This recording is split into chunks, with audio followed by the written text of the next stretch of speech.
Hi and welcome back to my channel. My name is Nyambura and this is 100 on Books. Today I'll be talking about the books I finished in the week ending 12th November 2022. I finished 4 books and I'll start with the one I finished first to the one I finished last. The first of the books I finished this week was The Birthday Room by Kevin Henkes.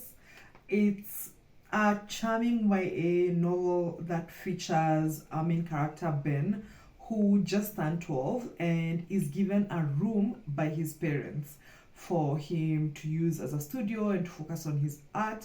And on the same day, he receives a letter from his estranged uncle, who invites him to go and visit him in another state in the US where he lives.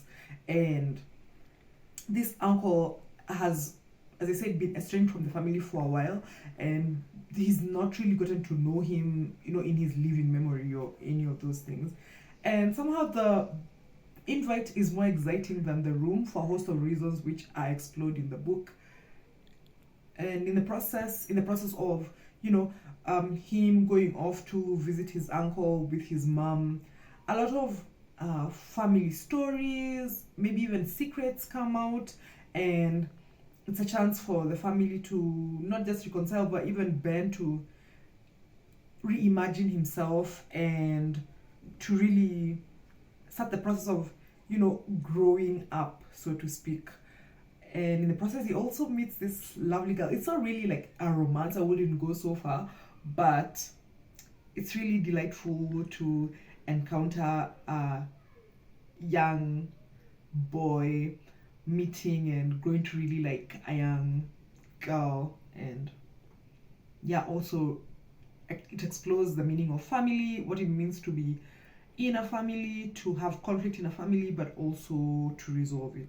I really enjoyed this. The next book I finished was The Stand-Up Groomsman by Jackie Law, which is the second book in the Do Not Fall in Love series, and I listened to the audiobook narrated by James C. and Eunice Wong. So I mentioned last week that I was going to be doing a little travel this week, and so this is what I listened to on the flight to and fro, and it was very long. I'm not saying, this is not a criticism, it's just a statement of fact. It's a very long romance novel. It's over 10 hours long, and so even though I listened at 3x, it went on for more than an hour. And I should probably say what it's about before I go into the fact that it's so long. Right, so we have our main character, Vivian Liao, who is a really like well put together but also restrained character. There's no other way to put it. And when the novel opens, she meets this stand-up comedian called Melvin Lee, who goes by Mel, and they sort of have like a conflict. It's not anything significant, but of course some people are going to frame it as enemies to lovers. I wouldn't go so far as to call them enemies, but they don't particularly like each other. They have a misunderstanding, and then they end up as like part of the wedding party for their friends. So Vivian is roommates with this lady who is marrying Mel's best friend. So in the process, they start to talk to each other as they organize wedding related things, and they fall in like, and then in love, and they have very steamy sex, which I enjoyed listening to. It was also one of those situations where there's a bit of you that's like, I hope my headphones don't end up getting disconnected from my phone, because I do not want the uncle sitting next to me to know what I'm listening to. I mean, I'm not trying to say anything about uncles. Maybe the uncle also enjoys this sort of thing, but I'm not trying to find out. So it was interesting. I loved how it explored mental health and family obligations, and I also love the bi representation. Both the characters in the relationship are bi.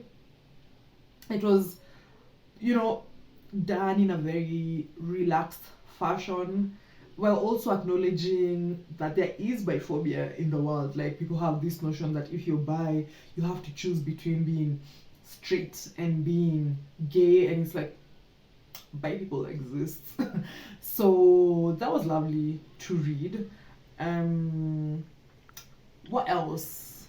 Yeah, I enjoyed the characters. I enjoyed the way there was room for both of them to like discover themselves, to grow their passions and their relationships and so on within the context of a loving, kind, and generous relationship. I really liked how kind they were to each other and generous to each other, and the fact that there was, yeah, again, that third act conflict. Like, please, somebody recommend a novel that doesn't have that third act conflict, but that the way they reconciled made sense for who they are. So I enjoyed this. The next book I finished was Tomorrow Sex Will Be Good Again, Women and Desire in the Age of Consent by Catherine Angel, which was narrated by Kat Gold. This was a parallel read, so I also read the ebook as I was listening to this, and it was a buddy read with MJ, whose Goodreads profile I will share below.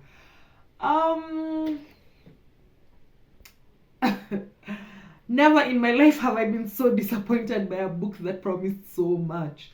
So this had been recommended to me by a friend who I'm not going to mention here. I love them dearly, but I'm not going to mention their name because I haven't told them yet how I felt about this book. And it was so cis heteronormative. It was almost painful. I mean, women, even cis women, have sex with people who are not men, or especially who are not cis men. And so that, yeah, heteronormativity was just so jarring because it's a very recent book. And if you listen to the audiobook especially, that experience is worse because at least in the ebook, you get footnotes. So you have a sense of what else the book could offer or other places to go or whatever. But in the audiobook, it's just go with the straight content. And Angel makes a few good points, about the fact that there's almost no room for desire in our conversations around consent. It's basically like enthusiastic consent, but not like where do we position desire in this, and also not really factoring all the things that go into consent. Like people say, consent should not be coerced, etc.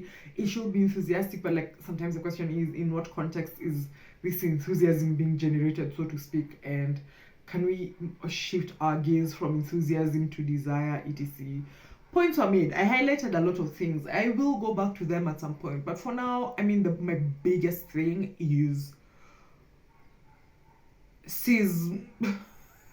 There are more than straight women out there. There are more than cis women out there. There are more than cis straight women out there. And yeah, I mean, I was talking about this with MJ yesterday, and we were talking about maybe the fact that we maybe were looking for another book. And so if you have anything that tackles desire and societal attitudes towards desire and our relationship to sex that come from a very queer lens, please post your recommendations down below. I'm sure I've read a few things in the past, but as I say, this was so jarring that everything fled from my mind after I was done with it. So would I recommend? I mean, maybe if you're a straight woman, maybe it'll do something for you, but that's it. Then the last book I finished was My Money, My Way, Taking Back Control of Your Financial Life by Kumiko Love, which is narrated by the author. This book is charming. I know I said charming about the birthday room earlier, but it's charming in the sense that it's very personable. Like, you feel like Kumiko is talking to you, which she is. Like, this is a personal finance book, so that's kind of the nature of books like these. And she talks about managing one's finances, becoming debt-free, creating budgets that are reflective of the life one actually lives and not this idealized, self. investment, planning for retirement, and all of that stuff. As with a lot of personal finance books I've come across, they generally seem to speak to the person who struggles with debt, and not so much a person who maybe is debt free, or who has never even incurred any debt for whatever reason. Maybe you were lucky enough to have parents who paid for your college education, or you didn't go to college, so you didn't take on college debt, and you don't have any consumer debt, and maybe you don't have a mortgage. And that's some of us. And so in that sense, I find that a lot of North American personal finance books such as this really talk to a reality that doesn't always resonate for me. I love the bits about, budgeting and reiterating your budget, very design thinking, have a prototype, try it out, iterate, reiterate, that sort of thing. It's something I struggled with for a long time. So I traditionally had a very rigid relationship to budgets, and I'd be like, oh no, I can't believe I spent more in this category, without paying attention to the fact that I was consistently spending less in another category. So those things are things which I've come to sort of organically. They say, after watching lots of videos and reading lots of books. But yeah, as I said, quite a North American focus. For instance, like Roth IRAs mean nothing for us. I really absolutely love this personal finance advisor called Gail Vaz Oxlade. I'm going to post a link to one of her videos downstairs, this particular show called Till Death Do Us Part. She's Canadian, and she talks about, how the fact that North America might be similar. I'm actually going to share a link to a particular video where she talks about this, that North America might be similar, but like Canada and the US are not the same.